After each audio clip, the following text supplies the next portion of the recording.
જય શ્રી કૃષ્ણ. રાધે રાધે. મારી યુટ્યુબ ચેનલમાં તમારું હાર્દિક સ્વાગત છે. દર્શક મિત્રો, આજે અમે તમને પિતૃપક્ષની એક પવિત્ર વાર્તા સંભળાવવા જઈ રહ્યા છીએ. કહેવાય છે કે આ વાર્તા માત્ર સાંભળવાથી જ મનુષ્યના બધા પાપ નાશ પામે છે અને તેમના તમામ પિતૃદોષ પણ પૂરા થઈ જાય છે. તેથી તમે બધા લોકો આ વાર્તાને શરૂઆતથી અંત સુધી જરૂર સાંભળો. પણ તે પહેલાં જો તમે અમારા ચેનલ પર નવા આવ્યા હોય તો અમારી ચેનલને સબસ્ક્રાઈબ જરૂર કરો અને કોમેન્ટમાં જય ભોલેનાથ, જય પિતૃદેવ અવશ્ય લખો. મિત્રો, તમારો વધુ સમય ન લેતા હવે અમે પિતૃપક્ષની આ પવિત્ર વાર્તાની શરૂઆત કરીએ છીએ. એકવાર ભગવાન વિષ્ણુ અને માતા લક્ષ્મી ક્ષીરસાગરમાં શેષનાગની પથારી પર બેઠા વિશ્રામ કરી રહ્યા હતા. ત્યારે અચાનક આકાશ માર્ગથી ગરુડ આવીને ભગવાન વિષ્ણુ અને માતા લક્ષ્મી પાસે પહોંચ્યા અને તેમની પાસે રોકાઈ ગયા. ત્યારે ભગવાન વિષ્ણુ ગરુડને કહે છે, હે ગરુડ, તમે આજે કયા કારણથી અમારી પાસે આવ્યા છો?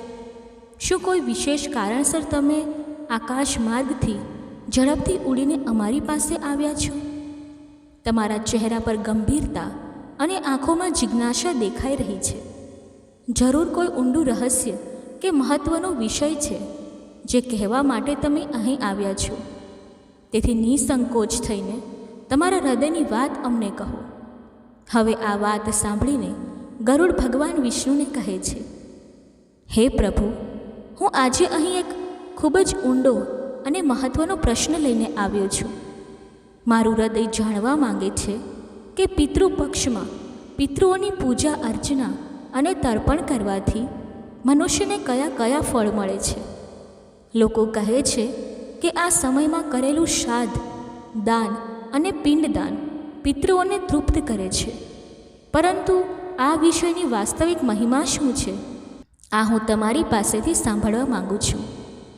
હે નાથ, આ પિતૃપક્ષમાં જ્યારે કોઈ મનુષ્ય શ્રદ્ધાથી તેના પિતૃઓને યાદ કરીને તેમના માટે અન્ન, જળ અને દાન અર્પણ કરે છે તો તેનાથી પિતૃઓને આત્માને કયા પ્રકારે શાંતિ મળે છે અને કયા કયા ઉપાય છે જે કરવાથી પિતૃ પ્રસન્ન થઈને તેમના વંશજ પર કૃપા વરસાવે છે અને તેમના જીવનમાંથી તમામ પિતૃદોષ દૂર થઈ જાય છે.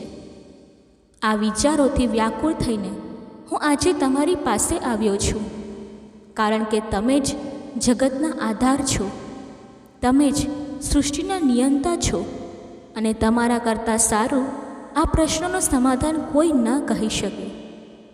કૃપા કરીને મને આ રહસ્ય વિગતવાર સમજાવો.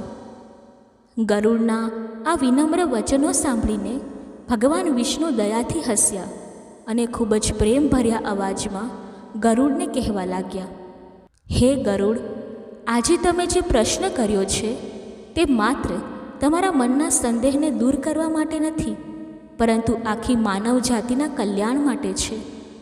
કારણ કે જે પણ મનુષ્ય તેના પિતૃઓને પ્રસન્ન કરે છે, તેમનું તર્પણ કરે છે અને પૂજા કરે છે, તેના જીવનના તમામ દુઃખ અને અડચણો આપમેળે પૂરા થઈ જાય છે.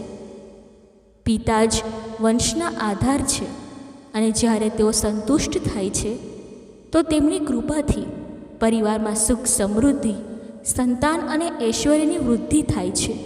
હે ગરુડ, જે વ્યક્તિ શ્રદ્ધા અને ભક્તિથી પિતૃપક્ષના પવિત્ર દિવસોમાં તેમના પિતૃઓની પૂજા અર્ચના કરે છે, જળ અર્પણ કરે છે, શ્રાદ્ધ અને દાન કરે છે, તેના પિતૃઓ ખૂબ જ પ્રસન્ન થઈને તેમને આશીર્વાદ આપે છે.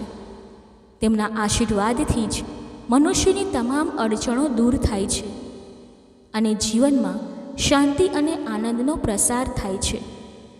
પરંતુ હે પક્ષીરાજ, તમને તમારા આ પ્રશ્નનો જવાબ આપતા પહેલાં હું તમને એક ખૂબ જ મહત્ત્વની કથા સંભળાવવા માગું છું.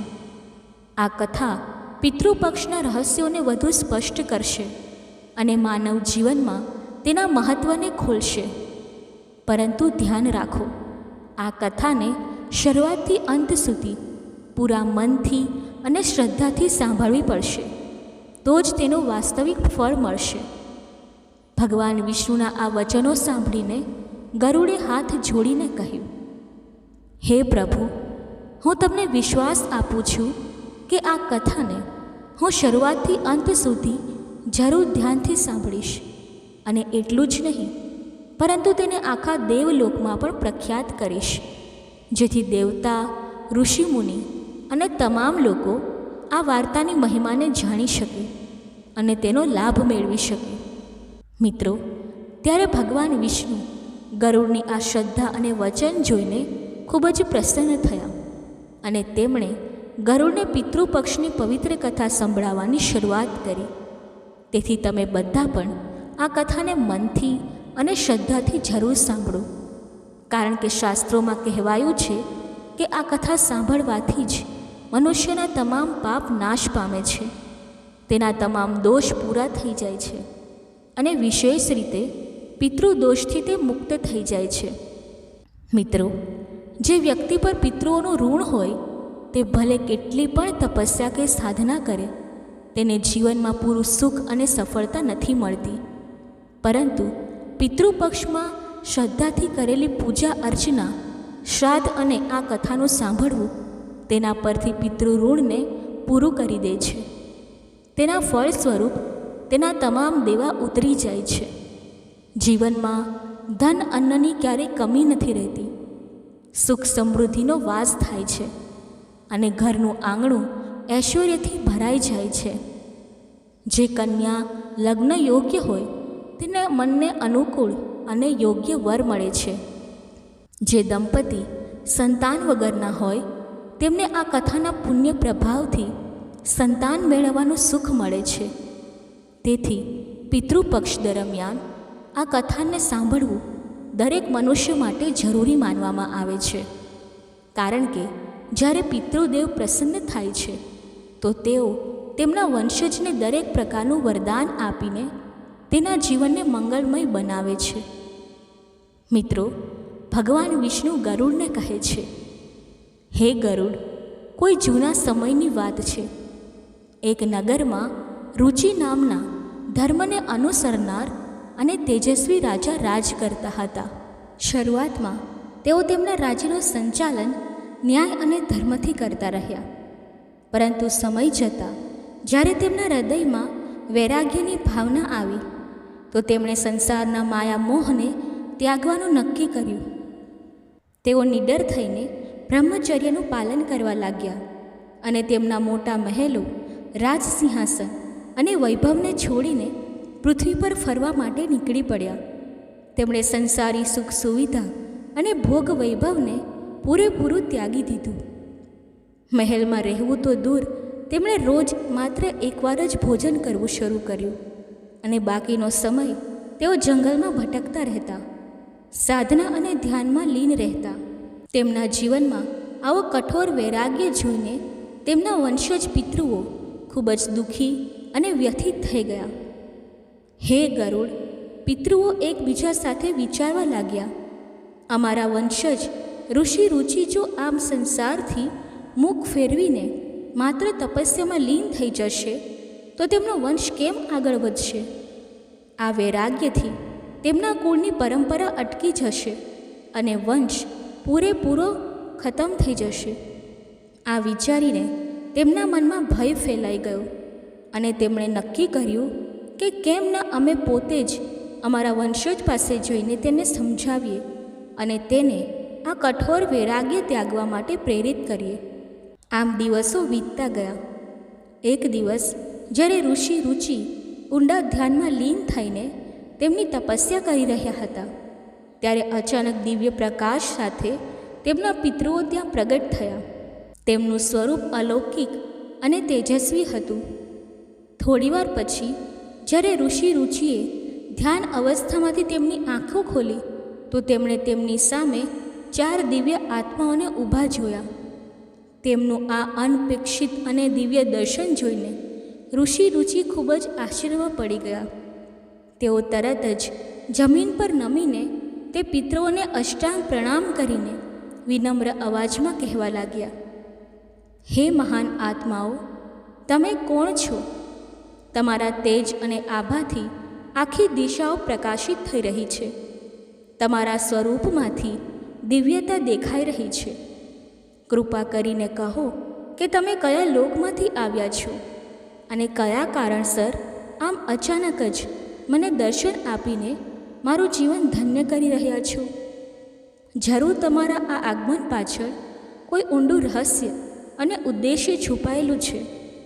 કૃપા કરીને મારી પાસેથી છુપાવશો નહીં અને તમારો પરિચય આપો. ઋષિના આ વિનમ્ર વચનો સાંભળીને તે 4 દિવ્ય આત્માઓ, જે વાસ્તવમાં તેમના પિતૃઓ જ હતા, ખૂબ જ પ્રેમ અને દયાથી હસ્યા અને મધુર વાણીમાં બોલ્યા, હે દીકરા રુચિ, અમે તમારા પૂર્વજ છીએ. અમે તમારા કુળના પિતૃઓ છીએ અને તમારા આ વૈરાગ્યવાળા વર્તનને જોઈને ખૂબ જ દુઃખી છીએ. તમે સંસારના તમામ ભોગ, વૈભવ અને રાજસી સુખ સુવિધાનો ત્યાગ કરી દીધો. આ તો સારું છે, પરંતુ પૂર્ણ વૈરાગ્ય અપનાવીને તમે ગૃહસ્થ ધર્મ અને વંશ પરંપરાને પણ છોડી દીધી છે. આ જોઈને અમારા હૃદયમાં દુઃખ થયું છે. તેથી આજે અમે તમારી સામે પ્રગટ થયા છીએ, જેથી તમને સમજાવી શકીએ અને તમને તમારા કર્તવ્ય તરફ ફરીથી પ્રેરિત કરી શકીએ. પિતૃઓના વચનો સાંભળીને ઋષિ રુચિ તેમના પગમાં પ્રણામ કરીને ખૂબ જ આદરથી બોલ્યા, હે પિતૃઓ, હું તમારા બધાના દર્શન કરીને સાચે જ કૃતાર્થ થયો છું. તમારા આ દિવ્ય સ્વરૂપને જોઈને મારું મન આનંદથી ભરાઈ ગયું છે. પરંતુ મારા હૃદયમાં એક ઊંડો પ્રશ્ન ઉઠી રહ્યો છે કે તમે બધા મારા વર્તનથી દુઃખી કેમ છો? મેં તો માત્ર આ સંસારના મોહ અને બંધનોથી મુક્ત થઈને વૈરાગ્યનો માર્ગ અપનાવ્યો છે. તો પણ જો મારા આ વર્તનથી તમને બધાને કષ્ટ પહોંચ્યું છે, તો જરૂર આ મારી કોઈ ભૂલનું પરિણામ હશે. તેથી હે પૂજ્ય પૂર્વજો, કૃપા કરીને મારા પર દયા કરો અને મને વિગતવાર કહેવાનું કષ્ટ કરો કે મારી પાસેથી કઈ ભૂલ થઈ ગઈ છે, જેના કારણે તમે બધા મારી સાથે અસંતુષ્ટ અને દુઃખી છો. તમારી વાણી મારા માટે આદેશ જેવી હશે. તેથી કૃપા કરીને મને સાચી વાત જણાવો. ત્યારે તે તમામ પિતૃઓ ગંભીર અને દયાભર્યા અવાજમાં ઋષિ રુચિને કહેવા લાગ્યા, હે દીકરા, આજ સુધી તમે લગ્ન કેમ ના કર્યા? શું તમે નથી જાણતા કે લગ્ન મનુષ્ય માટે સ્વર્ગ અને મોક્ષ મેળવવાનો એક સારો અને જરૂરી માર્ગ છે?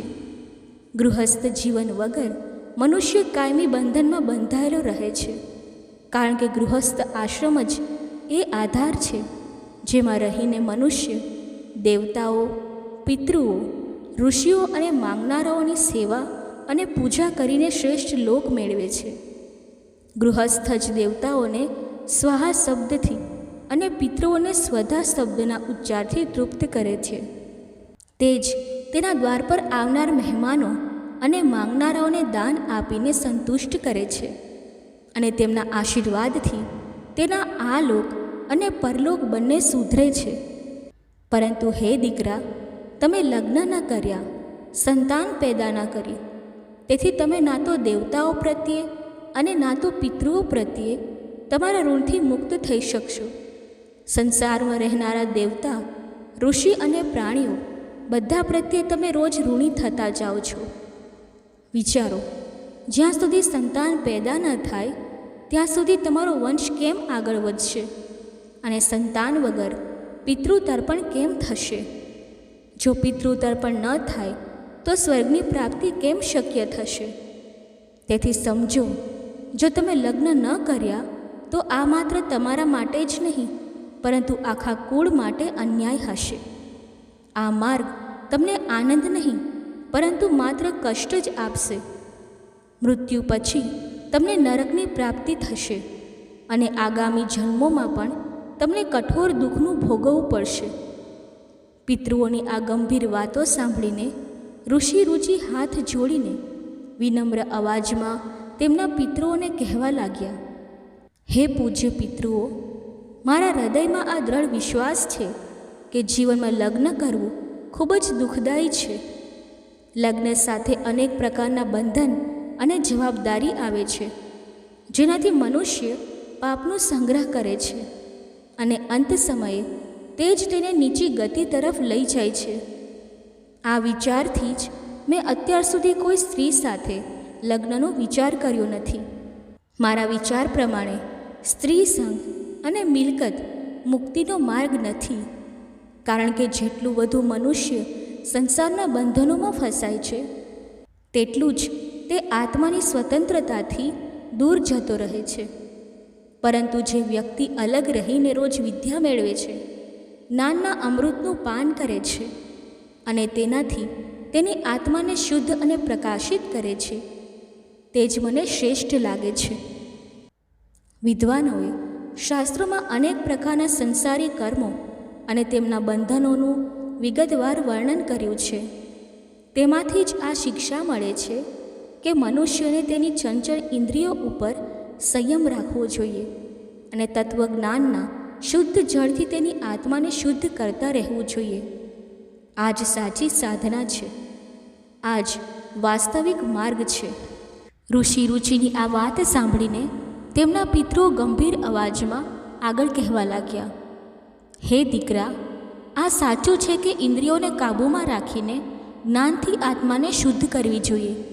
તમારું આ કથન યોગ્ય છે, પરંતુ જાણો કે માત્ર આ જ મનુષ્યના પરમ કલ્યાણનો માર્ગ નથી. જે માર્ગ પર તમે ચાલી રહ્યા છો તે અધૂરો છે. મનુષ્યને તેના અમંગળને દૂર કરવા અને જીવનને અર્થપૂર્ણ બનાવવા માટે યજ્ઞ, તપ અને દાન જેવા કર્તવ્યોનું પણ પાલન કરવું જોઈએ. જ્યારે મનુષ્ય યજ્ઞ કરે છે, તપસ્યા કરે છે અને નિસ્વાર્થ ભાવથી દાન આપે છે, ત્યારે તે તેના જીવનમાંથી પાપ અને અશુભતાને દૂર કરે છે. જો તે આ તમામ કાર્યોને ફળની કામના વગર કરે તો તેના શુભ અને અશુભ બંને પ્રકારના કર્મ તેને બંધનમાં નથી બાંધતા. આમ ધીમે ધીમે તેના પાછલા જન્મના પાપ કર્મો ભોગથી નાશ પામે છે અને પુણ્ય કર્મો પણ ભોગથી કપાઈને આત્માને શુદ્ધિ તરફ લઈ જાય છે. આ જ વાસ્તવિક માર્ગ છે, જે મોક્ષ અને પરમ કલ્યાણના દ્વાર ખોલે છે. પિતૃઓની આ ઊંડી વાત સાંભળીને ઋષિ રુચિએ હાથ જોડીને વિનમ્ર અવાજમાં જવાબ આપ્યો, હે પિતામહ, વેદોમાં તો કર્મ માર્ગના વર્ણનથી અજ્ઞાન અને માયાની જ પુષ્ટિ કરવામાં આવી છે. મનુષ્ય જ્યારે કર્મોમાં ફસાઈ જાય છે તો વારંવાર જન્મ અને મૃત્યુના ચક્રમાં ફસાય છે. આ જ કારણ છે કે હું કર્મ માર્ગથી અંતર રાખીને વૈરાગ્યના પથ પર ચાલ્યો છું. હવે તમે મને લગ્ન કરવા માટે કેમ પ્રેરિત કરી રહ્યા છો? લગ્ન કરીને તો હું ફરીથી મોહમાયાના બંધનોમાં બંધાઈ જઈશ. પરિવાર, સંતાન અને ભોગ વૈભવના જાળમાં ફસાઈને મારું અનિષ્ટ જ થશે. આ જ વિચાર મારા હૃદયમાં વારંવાર ઉઠે છે અને તેથી જ મેં અત્યાર સુધી લગ્નનો વિચાર કર્યો નથી.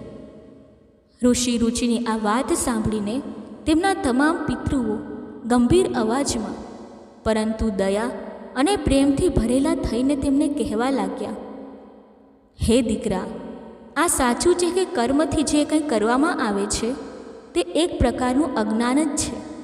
પરંતુ યાદ રાખો કે વિદ્યા મેળવવી પણ એક કર્મ જ છે અને શાસ્ત્રોમાં જે જરૂરી કર્મો કહેવામાં આવ્યા છે, સારા માણસ તેમનું ઉલ્લંઘન નથી કરતા. તે જ માણસ તે કર્મો દ્વારા નિસ્વાર્થ ભાવથી ધીમે ધીમે મોક્ષની પ્રાપ્તિ કરે છે. હે દીકરા, શાસ્ત્રોએ પુરુષને લગ્ન કરવાની આજ્ઞા આપી છે, કારણ કે લગ્ન વગર તે ના તો ગૃહસ્થ ધર્મનું પાલન કરી શકે અને ના તો સંતાન પેદા કરી શકે છે. અને જ્યારે સંતાન જ નહીં હોય તો શ્રાદ્ધ કર્મ કેમ થશે? પિતૃ તર્પણ અને શ્રાદ્ધ વગર પિતૃઓની તૃપ્તિ અશક્ય છે. અને જ્યારે પિતૃઓ પ્રસન્ન નહીં થાય ત્યારે મોક્ષની પ્રાપ્તિ પણ નહીં થાય. વાસ્તવમાં સંતાન જ તે માધ્યમ છે જેનાથી વંશ આગળ વધે છે. શ્રાદ્ધ અને તર્પણની પરંપરા ચાલુ રહે છે અને પિતૃઓને સંતોષ અને મુક્તિ મળે છે. તેથી હે દીકરા, અમારી એ જ ઈચ્છા છે કે તમે નિયમ પ્રમાણે લગ્ન કરો લગ્ન કરવાથી તમારા તમામ કર્મોનો નાશ થશે, જીવનમાં સંતુલન આવશે અને તમને સફળતા તથા સિદ્ધિની પ્રાપ્તિ પણ થશે. પરંતુ જો તમે લગ્ન ન કરો તો તમારો આખો વંશ નાશ પામશે. જ્યારે વંશ જ નહીં રહે તો અમારી આત્માઓ પણ તૃપ્ત નહીં થઈ શકે અને અમે પિતૃઓમાં અસંતોષનો અનુભવ કરીશું. તેથી હે દીકરા, લગ્ન કરીને સંતાન પેદા કરો અને પિતૃઓને સંતુષ્ટ કરીને અમારા લોકનું કલ્યાણ કરો. દર્શક મિત્રો, ભગવાન વિષ્ણુ ગરુડને કહે છે, હે ગરુડ, તેમના પિતૃઓના વચનો સાંભળીને ઋષિ રુચિના હૃદયમાં ઊંડો પશ્ચાતાપ થયો. તેમને આ અનુભવ થયો કે અત્યાર સુધી તેઓ તેમના કર્તવ્યથી મુખ મોડીને તેમના પૂર્વજોને દુઃખી કરી રહ્યા છે. તેમના આ વર્તનને તેમણે એક ગંભીર ભૂલ માની અને તેમના મનમાં ઊંડો પસ્તાવો થયો. ઋષિ રુચિએ હાથ જોડીને વિનમ્ર અવાજમાં તેમના પિતૃઓને કહ્યું, હે પૂજ્ય પિતૃઓ, હવે તો હું વૃદ્ધ થઈ ગયો છું. મારા શરીરમાં પહેલાં જેવી શક્તિ અને યુવાની નથી રહી. આવી સ્થિતિમાં કયો રાજા તેની દીકરીનો હાથ મારા હાથમાં આપશે અને પછી મારા જેવા વૃદ્ધ પુરુષ માટે લગ્ન કરવું શું જીવનને ખૂબ જ કષ્ટમય નહીં બનાવે? આ વિચારથી મારું હૃદય દ્વિધામાં છે. ઋષિ રુચિની આ વાત સાંભળીને તેમના પિતૃઓ દયા અને ગંભીરતાથી તેમને કહેવા લાગ્યા, હે દીકરા, જો તમે અમારા વચનોનું પાલન ન કરો તો જરૂર અમે બધા પિતૃઓનું પતન થશે અને તમારી પણ ખરાબ ગતિ થશે. આટલું કહીને તે દિવ્ય પિતૃ ત્યાંથી અદૃશ્ય થઈ ગયા. તેમના અચાનક અદૃશ્ય થઈ જવાથી ઋષિ રુચિનું હૃદય ખૂબ જ વ્યાકુળ થઈ ગયું. તેઓ મનમાં જ વિચારવા લાગ્યા કે મારા કારણે મારા પિતૃઓની શાંતિ ભંગ થઈ રહી છે. આ મારા જીવનની સૌથી મોટી ભૂલ છે. તેથી તેમણે તેમના પિતૃઓની મુક્તિ માટે લગ્ન કરવાનો દ્રઢ વિચાર કર્યો અને કન્યાની શોધમાં પૃથ્વી પર ફરવા લાગ્યા. પરંતુ વિધિનું વિધાન કંઈક અલગ જ હતું. તેઓ જ્યાં જ્યાં ગયા ત્યાં તેમને ક્યાંય પણ લગ્ન યોગ્ય કન્યાની પ્રાપ્તિ ન થઈ શકી. એક તરફ પિતૃઓના વચનો તેમના મનમાં વારંવાર ગૂંજતા હતા અને બીજી તરફ કન્યા ન મળવાનું દુઃખ તેમના હૃદયને વ્યથિત કરી રહ્યું હતું. તેઓ સતત ઊંડી ચિંતામાં ડૂબેલા મનમાં વિચારવા લાગ્યા, હવે હું શું કરું, ક્યાં જાઉં? તેમના પિતૃઓને મુક્તિ અપાવવા માટે કઈ સ્ત્રી સાથે લગ્ન કરીશ? કઈ કન્યા હશે જે મારા જેવા વૃદ્ધ સાથે લગ્ન કરવા તૈયાર થશે? તેઓ આજ ચિંતા અને શંકામાં લાંબા સમય સુધી ડૂબેલા રહ્યા. અંતે ઊંડા વિચાર પછી તેમણે નક્કી કર્યું કે મને આ દ્વિધાનું નિવારણ માત્ર પરમપિતા બ્રહ્મા જ કહી શકે છે. તેઓ જ સૃષ્ટિના કર્તા છે, તે જ સાચા માર્ગદર્શક છે. તેથી મારે તેમની તપસ્યા કરવી જોઈએ. આ નક્કી કરીને ઋષિ રુચિ એક જંગલમાં ગયા અને ત્યાં તેમણે બ્રહ્મદેવની કઠોર તપસ્યા શરૂ કરી. દિવસ રાત, ગરમી અને ઠંડી, વરસાદ અને તાપ કોઈનો પણ વિચાર કર્યા વગર તેઓ ધ્યાનમાં બેઠા, માત્ર બ્રહ્માજીનું સ્મરણ કરતા રહ્યા. આમ 100 વર્ષ સુધી કઠોર તપસ્યા કર્યા બાદ તેમના તપથી પ્રસન્ન થઈને પરમપિતા બ્રહ્માજી તેમની સામે પ્રગટ થયા. તેમના તેજથી આખું જંગલ પ્રકાશિત થઈ ગયું. ઋષિ રુચિએ તેમની સામે સાક્ષાત બ્રહ્માજીને જોયા તો તેમનું હૃદય ખૂબ જ પ્રસન્નતા અને શ્રદ્ધાથી ભરાઈ ગયું. તેઓ જમીન પર નમીને તેમને પ્રણામ કરવા લાગ્યા. ત્યારે બ્રહ્માજી દયાથી હસીને મધુર અવાજમાં ઋષિ રુચિને કહેવા લાગ્યા, હે ઋષિ રુચિ, તમારી તપસ્યા અને અટલ શ્રદ્ધાથી હું ખૂબ જ પ્રસન્ન છું. તમે 100 વર્ષ સુધી કઠોર સાધના કરીને મને પ્રસન્ન કર્યો છે. તેથી હવે નિસંકોચ થઈને તમારી ઈચ્છા કહો. જે પણ વરદાન તમે માંગશો તે હું જરૂર પૂરું કરીશ. તમારો વિચાર વ્યર્થ નહીં જાય. બ્રહ્માજીના આ વચનો સાંભળીને ઋષિ રુચિ ભાવુક અવાજમાં તેમના પગમાં પ્રણામ કરીને કહેવા લાગ્યા, હે પરમપિતા, મારા પિતૃઓએ મને આદેશ આપ્યો છે કે હું લગ્ન કરીને સંતાન પેદા કરું, જેથી તેમનું તર્પણ થાય અને તેઓ તૃપ્ત થઈને મુક્તિ મેળવે.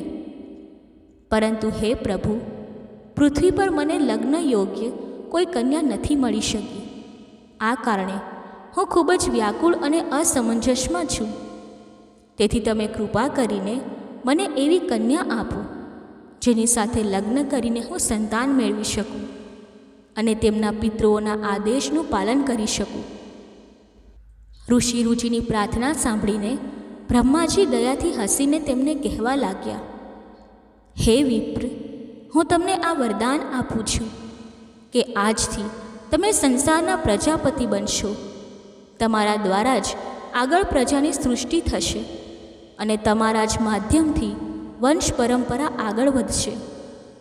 હે રુચિ, તમારા પિતૃઓએ તમને આ આદેશ આપ્યો છે કે તમારે કોઈ સ્ત્રી સાથે લગ્ન કરવા જોઈએ અને તેમનું આ વચન સાચું અને ધર્મ અનુસાર છે. તેથી તમારે આ ઈચ્છાને તમારા હૃદયમાં રાખવી જોઈએ. હવે તમે શ્રદ્ધા અને નિષ્ઠાથી તમારા પિતૃઓની પૂજા અને પાઠ કરો. જ્યારે તેઓ તમારી ભક્તિ અને વિનમ્રતાથી પ્રસન્ન થશે ત્યારે જરૂર તમારી આ ઈચ્છા પૂરી કરશે અને તમને એક સારી સતી અને યોગ્ય સ્ત્રીની પ્રાપ્તિ થશે, જેનાથી તમારું કુળ સુરક્ષિત થશે અને તમારા પિતૃઓ તૃપ્ત થઈને આશીર્વાદ આપશે. ઋષિ રુચિને આટલું કહીને બ્રહ્માજી ત્યાંથી અદૃશ્ય થઈ ગયા. બ્રહ્માજીના વચનો સાંભળીને ઋષિ રુચિનું મન શ્રદ્ધા અને નિશ્ચયથી ભરાઈ ગયું. તેમણે તેમના પિતૃઓને પ્રસન્ન કરવા માટે દ્રઢ વિચાર કર્યો અને વિચાર્યું, હવે હું તેમના પિતૃઓની પૂજા અને તર્પણ કરીને તેમને તૃપ્ત જરૂર કરીશ, તો જ મને સારી સ્ત્રીની પ્રાપ્તિ થશે અને તેમનો આશીર્વાદ પણ મળશે. તે પછી ઋષિ રુચિ એક પવિત્ર નદીના કિનારે પહોંચ્યા અને ત્યાં એકાંતમાં બેઠા. તેમણે તેમના પિતૃઓનું તર્પણ કર્યું. તેમણે શ્રદ્ધા અને ભક્તિથી તલ, જળ અને અન્ન અર્પણ કરીને તેમના પિતૃઓની આત્માને તૃપ્ત કરી. તર્પણ પછી તેઓ એકાગ્ર થઈને તેમના પિતૃઓની સ્તુતિ કરવા લાગ્યા અને મનમાં જ પ્રાર્થના કરવા લાગ્યા કે તેઓ તેમના પર પ્રસન્ન થઈને તેમની મનોકામના પૂરી કરે. દર્શક મિત્રો, ભગવાન વિષ્ણુ ગરુડને કહે છે, હે ગરુડ, ઋષિ રુચિએ તેમના પિતૃઓ માટે જે સ્તુતિ કરી હતી તે ખૂબ જ પવિત્ર અને દિવ્ય છે. આ સ્તુતિ દરેક મનુષ્યએ જરૂરથી સાંભળવી જોઈએ, કારણ કે આ સ્તુતિ તમામ દુઃખ અને દોષોનો નાશ કરનારી છે. તેમાં એવી દિવ્ય શક્તિ છે કે જો કોઈ મનુષ્ય માત્ર એક વાર પણ તેને શ્રદ્ધા અને ભક્તિથી સાંભળી લે તો તેના તમામ પાપ નાશ પામે છે અને તેના જીવનમાંથી તમામ અડચણો દૂર થઈ જાય છે. એટલું જ નહીં, આ સ્તુતિના પ્રભાવથી મનુષ્યને તેના પિતૃઓનો આશીર્વાદ મળે છે. જ્યારે પિતૃઓ પ્રસન્ન થાય છે તો તેઓ તેમના વંશજો ઉપર કૃપા વરસાવે છે અને તેમના જીવનમાં સુખ, સમૃદ્ધિ અને મંગળનો પ્રસાર થાય છે. તેથી હે ગરુડ, હું તમને કહું છું કે તમે પણ આ સ્તુતિને ધ્યાનથી સાંભળો અને આખી માનવ જાતિને પણ તેના મહત્ત્વનું જ્ઞાન આપો. મિત્રો, તમે બધા પણ આ સ્તુતિને પૂરા ધ્યાન અને શ્રદ્ધાથી સાંભળો, કારણ કે તો જ તમને આ વાર્તાનું પૂરું ફળ મળશે. ભગવાન વિષ્ણુ આગળ ગરુડને કહે છે, હે ગરુડ, ઋષિ રુચિ આમ તેમના પિતૃઓની સ્તુતિ કરવા લાગ્યા, જે પ્રથમ દેવતા તરીકે હંમેશા હાજર રહે છે અને જે શ્રાદ્ધના અવસર પર દેવતાઓ દ્વારા સ્વધા મંત્રથી તૃપ્ત કરવામાં આવે છે. તે તમામ પિતૃઓને હું શ્રદ્ધાથી નમસ્કાર કરું છું.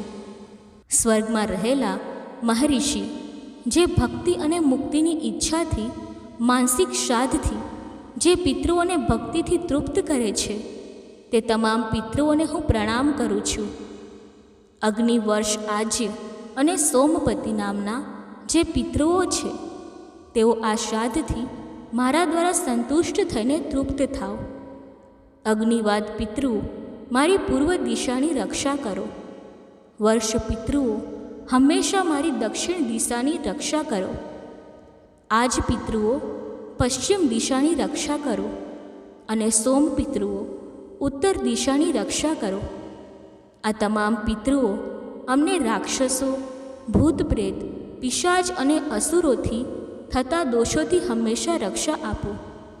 વિશ્વ વિશ ભૂખ આરાધ્ય ધર્મધ્ય શુભાનંદ ભૂતિ કૃત અને ભૂતિ આ નવગણ તથા કલ્યાણ કલદરાશ્રય કલતા હેતુ અને અનઘ આ 6 ગણ અને વર વરેણ્ય વૃદ્ધ તુષ્ટિ પુષ્ટિ વિશ્વપાત અને ધાતા આ 7 ગણ તથા મહિત મહિમા વાણ અને મહાબળ નામથી પ્રખ્યાત પિતૃઓ આ 5 ગણ બધા મળીને પ્રસન્ન થઈને મને તેમનો આશીર્વાદ આપો અને તમામ પાપોનો નાશ કરો.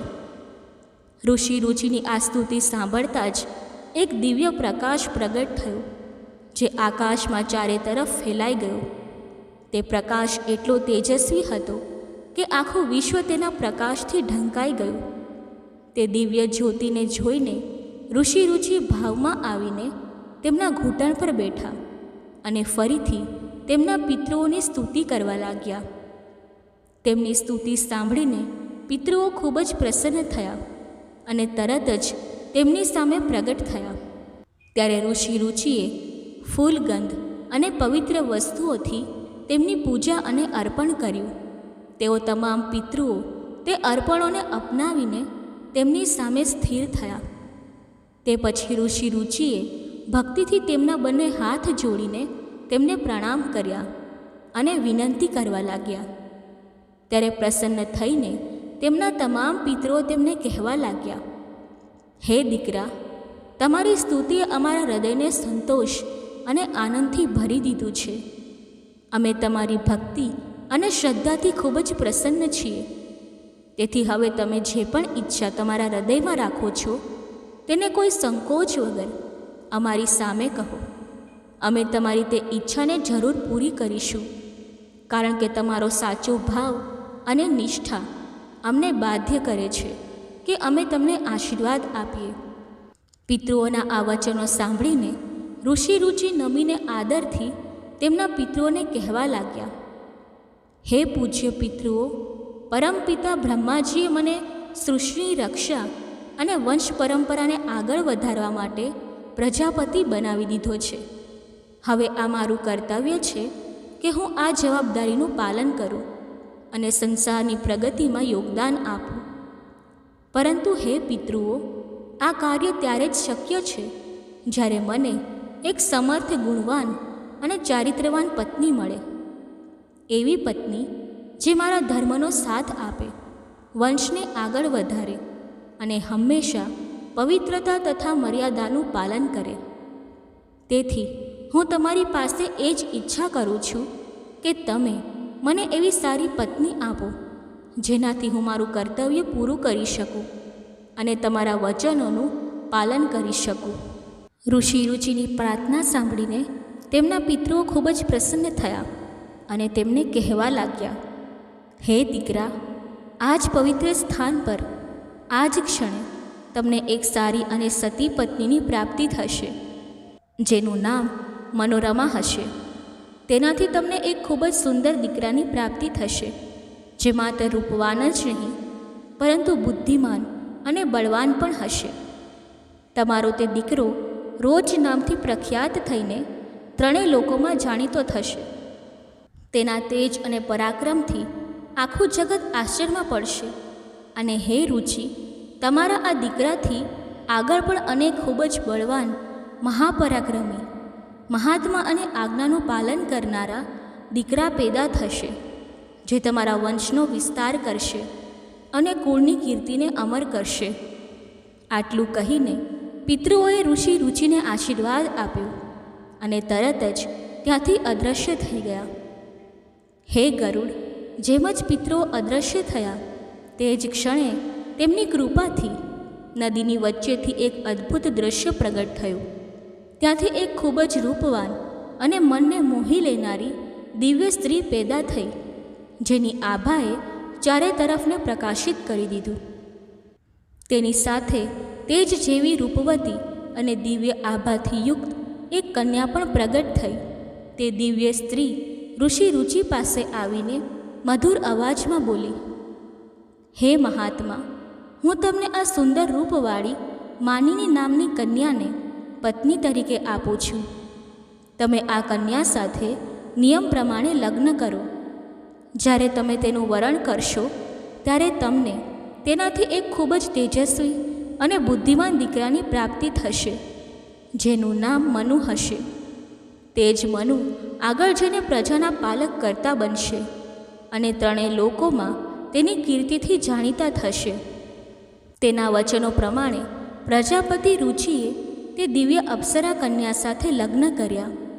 આમ ઋષિ રુચિએ તેમના પિતૃઓને પ્રસન્ન કરીને લગ્ન યોગ્ય કન્યા મેળવી અને તેમના વંશનો વિસ્તાર કર્યો. તેમના આ નિર્ણયથી માત્ર તેમનું કુળ સુરક્ષિત જ ન થયું, પરંતુ તેમના પિતૃઓની આત્માઓ પણ સંતોષ અને મુક્તિ મેળવી. દર્શક મિત્રો, ભગવાન વિષ્ણુ ગરુડને કહે છે, હવે અમે તમને પિતૃઓને પ્રસન્ન કરવાના ઉપાય વિગતવાર કહીશું. આ ઉપાય દરેક મનુષ્યના જીવનમાં પિતૃદોષને પૂરો કરવા અને પિતૃઓની કૃપા મેળવવા માટે ખૂબ જ જરૂરી માનવામાં આવે છે. જ્યારે પિતૃઓ સંતુષ્ટ થાય છે તો તેમના આશીર્વાદથી જીવનમાં સુખ, સમૃદ્ધિ, સંતાન, સૌભાગ્ય અને ઐશ્વર્યની વૃદ્ધિ થાય છે. તેથી પિતૃઓની પ્રસન્નતા માટે વિશેષ અનુષ્ઠાન, તર્પણ અને ધાર્મિક કાર્યોનું પાલન કરવું જરૂરી માનવામાં આવે છે. પિતૃઓને પ્રસન્ન કરવાનો પહેલો અને મુખ્ય ઉપાય તર્પણ વિધિ છે. તર્પણનો અર્થ થાય છે પવિત્ર જળ અર્પણ કરવું. પિતૃપક્ષના દિવસોમાં કોઈ પવિત્ર જગ્યા કે ઘરના આંગણામાં બેઠા જળથી ભરેલું વાસણ લઈને પિતૃઓને બોલાવીને તેમને જળ અર્પણ કરવું જોઈએ. તર્પણમાં કાળા તલ, જળ, દૂધ અને કુશનો ઉપયોગ જરૂરી માનવામાં આવે છે. આ કાર્ય પવિત્ર મન અને શ્રદ્ધાથી કરવું જોઈએ, કારણ કે જ્યારે અર્પણ સાચા હૃદયથી આપવામાં આવે છે ત્યારે જ પિતૃઓ તૃપ્ત થઈને પ્રસન્ન થાય છે. તર્પણ કરતા સમયે ઓમ પિતૃભ્ય સ્વધાગમ મંત્રનું ઉચ્ચારણ કરવું જોઈએ. આ મંત્રના પ્રભાવથી પિતૃઓ સંતુષ્ટ થાય છે અને પ્રસન્ન થઈને તેમના વંશજને આશીર્વાદ આપે છે. હે ગરુડ, બીજો ઉપાય શ્રાદ્ધ કર્મ છે. આ પિતૃઓની તૃપ્તિ માટે ખૂબ જ મહત્ત્વનું અનુષ્ઠાન છે. શ્રાદ્ધમાં પિતૃઓ માટે ભોજન, ફળ અને વસ્ત્ર અર્પણ કરવામાં આવે છે. શ્રાદ્ધ કરનાર વ્યક્તિ બ્રાહ્મણોને આદરથી બોલાવીને તેમને ભોજન કરાવે છે અને વસ્ત્ર તથા દક્ષિણા આપીને તેમનો આશીર્વાદ મેળવે છે. શ્રાદ્ધના દિવસે વિશેષ રીતે સાત્વિક ભોજન બનાવવું જોઈએ, જેમ કે ખીર, પૂરી, શાક અને અન્ય પૌષ્ટિક તાજા ખાદ્ય પદાર્થો. આ ભોજનને પવિત્રતા અને શ્રદ્ધાથી તેમના પિતૃઓના નામે અર્પણ કરવાથી તેઓ સંતુષ્ટ થાય છે અને વંશજોને આશીર્વાદ આપે છે. ત્રીજો ઉપાય છે ગાય, બ્રાહ્મણ અને અન્ય જીવોને ભોજન કરાવવું. શાસ્ત્રોમાં વર્ણન છે કે પિતૃઓની પ્રસન્નતા માટે ગાય, કૂતરા, કાગડા અને બ્રાહ્મણોને ભોજન કરાવવું ખૂબ જ શુભ માનવામાં આવે છે. વિશેષ રીતે શ્રાદ્ધના દિવસે ગાયને લીલો ઘાસ અને રોટલી ખવડાવવી, કૂતરાને અન્ન આપવું અને કાગડાને ચોખા અને ખીર અર્પણ કરવું ખૂબ જ પુણ્ય આપનારું છે. આમ કરવાથી પિતૃઓ તૃપ્ત થઈને વંશજોને સમૃદ્ધિ અને શાંતિનો આશીર્વાદ આપે છે. પિતૃઓની કૃપા મેળવવાનો એક અને મહત્ત્વનો ઉપાય છે પીપળો અને તુલસીના વૃક્ષની પૂજા કરવી. પીપળાનું વૃક્ષ પિતૃઓનું વાસ સ્થાન માનવામાં આવે છે અને તુલસી માતા ભગવાન વિષ્ણુને પ્રિય છે. તેથી પિતૃપક્ષમાં પીપળો અને તુલસીની શ્રદ્ધાથી પૂજા કરવાથી પિતૃઓ પ્રસન્ન થાય છે અને તમામ પિતૃદોષ દૂર થઈ જાય છે. અને તુલસીનો છોડ દેવી લક્ષ્મીનું દિવ્ય પ્રતીક માનવામાં આવે છે. શ્રાદ્ધના દિવસે પીપળો અને તુલસીની શ્રદ્ધાથી પૂજા કરીને પિતૃઓને તૃપ્ત કરવા જોઈએ. વિશેષ કરીને પીપળાના વૃક્ષ નીચે દીપ પ્રગટાવવાથી પિતૃઓ ખૂબ જ પ્રસન્ન થાય છે અને તેમના વંશજોને સુખ, સમૃદ્ધિ અને આયુનો આશીર્વાદ આપે છે.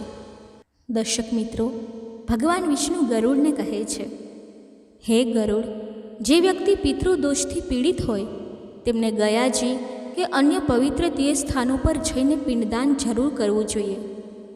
ગયાજીમાં કરેલું પિંડદાન પિતૃઓને સંતુષ્ટ કરીને મોક્ષ આપે છે અને વંશજોને પિતૃઓના આશીર્વાદ મળે છે. પિંડદાન કરતા સમયે કાળા તલ અને ચોખાનો ઉપયોગ કરીને શ્રદ્ધાથી પિતૃઓને અર્પણ કરવું જોઈએ. આ પ્રક્રિયા પિતૃઓની આત્માને શાંતિ અને તૃપ્તિ આપે છે. વિષ્ણુજી આગળ કહે છે, હે ગરુડ, શ્રાદ્ધ પક્ષ દરમિયાન વ્યક્તિએ વ્રત પણ રાખવું જોઈએ. આ સમયમાં સાત્વિક આહાર લેવો, બ્રહ્મચર્યનું પાલન કરવું અને માંસ, મદિરા જેવા તામસિક આહારથી પૂરેપૂરું દૂર રહેવું જોઈએ. વ્રત દરમિયાન ભગવાન વિષ્ણુ, ભગવાન શિવ અને દેવી લક્ષ્મીની પૂજા કરવી જોઈએ. તેનાથી પિતૃઓની આત્મા પ્રસન્ન થઈને શાંતિ મેળવે છે અને તેઓ તેમના વંશજોને સુખ, સમૃદ્ધિનું વરદાન આપે છે. હે ગરુડ, પિતૃઓને સંતુષ્ટ કરવા માટે ગરીબો, બ્રાહ્મણો અને સાધુઓને અન્ન તથા વસ્ત્રનું દાન કરવું પણ ખૂબ જ જરૂરી છે. વિશેષ કરીને શ્રાદ્ધ પક્ષમાં આ કાર્ય કરવાથી પિતૃઓની આત્માઓ તૃપ્ત થાય છે.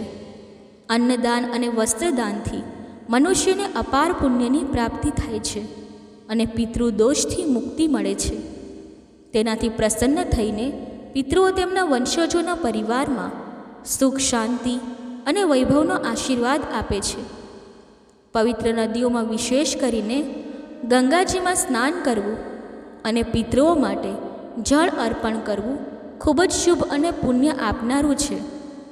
ગંગાજળ પિતૃઓની તૃપ્તિનું મુખ્ય સાધન માનવામાં આવે છે. ગંગા સ્નાનથી મનુષ્યના તમામ પાપ ધોવાઈ જાય છે અને પિતૃઓની આત્માને શાંતિ મળે છે.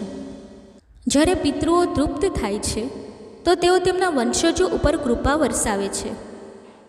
હે ગરુડ, પિતૃઓની પ્રસન્નતા માટે સત્સંગમાં ભાગ લેવો અને પવિત્ર ગ્રંથોનું વાંચન કરવું પણ ખૂબ જ ફળ આપનારું છે.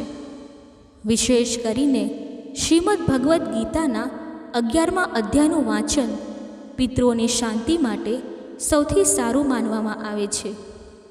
ગીતા વાંચનથી પિતૃઓની આત્માઓ પરમ શાંતિ મેળવે છે અને તેમના આશીર્વાદથી વંશજોના જીવનમાં મંગળ જ મંગળ થાય છે. આમ, હે ગરુડ, જે પણ મનુષ્ય શ્રદ્ધા અને વિશ્વાસથી આ ઉપાયોનું પાલન કરે છે તેના જીવનમાંથી પિતૃદોષ પૂરો થઈ જાય છે. તેના પરિવારમાં હંમેશા સુખ, સમૃદ્ધિ અને શાંતિ રહે છે. પિતૃઓની કૃપાથી તેના તમામ કાર્યો સફળ થાય છે અને વંશ સતત પ્રગતિ કરે છે. મિત્રો, ભગવાન વિષ્ણુ ગરુડને કહે છે, હે ગરુડ, હવે તો તમારા તમામ પ્રશ્નોના જવાબ મળી જ ગયા હશે. ત્યારે ગરુડ વિનમ્રતાથી ભગવાન વિષ્ણુને કહેવા લાગ્યા, હે પ્રભુ, આજે તમે મને પિતૃપક્ષની આ પવિત્ર વાર્તા દ્વારા ખૂબ જ મહત્ત્વનું અને જીવનને ઉપયોગી જ્ઞાન આપ્યું છે. તમારા વચનોએ મારા હૃદયને પ્રકાશિત કરી દીધું છે. તેથી હું તમને વિશ્વાસ અપાવું છું કે હું આ વાર્તાને આખા દેવલોકમાં જરૂર પ્રખ્યાત કરીશ, જેથી દેવતા, ઋષિમુનિ અને તમામ લોકો આ વાર્તાના મહત્ત્વને જાણી શકે અને પિતૃઓની કૃપા મેળવી શકે. મિત્રો, આમ ભગવાન વિષ્ણુએ ગરુડને પિતૃપક્ષની આ દિવ્ય અને પવિત્ર વાર્તા સંભળાવી. સાથે તેમણે પિતૃઓને પ્રસન્ન કરવાના અલગ અલગ ઉપાયોનું પણ વિગતવાર વર્ણન કર્યું. આ ઉપાયોનું પાલન પિતૃપક્ષ દરમિયાન દરેક મનુષ્યએ કરવું જોઈએ, કારણ કે જે વ્યક્તિ શ્રદ્ધા અને વિશ્વાસ સાથે આ ઉપાયોનું પાલન કરે છે તેને ક્યારેય પિતૃદોષનો સામનો ન કરવો પડે. તેના પિતૃઓ હંમેશા પ્રસન્ન રહે છે અને તેના જીવનમાં સુખ, સમૃદ્ધિ તથા શાંતિનો વાસ થાય છે. મિત્રો, આશા છે કે તમને પિતૃપક્ષની આ પવિત્ર વાર્તા જરૂર ગમી હશે. દર્શક મિત્રો, કથા બોલતી વખતે જો મારાથી કોઈ ભૂલ થઈ હોય તો હું ક્ષમા માંગુ છું અને આશા રાખું છું કે તમને આ કથા પસંદ આવી હશે. જો આ કથા તમને પસંદ આવી હોય તો વિડીયોને લાઈક કરી ચેનલને સબસ્ક્રાઈબ અવશ્ય કરી દેજો અને કોમેન્ટ બોક્સમાં જય શ્રી હરિવિષ્ણુ, જય શિવશંકર, જય પિતૃદેવ અવશ્ય લખજો. ધન્યવાદ. જય શ્રી કૃષ્ણ. રાધે રાધે.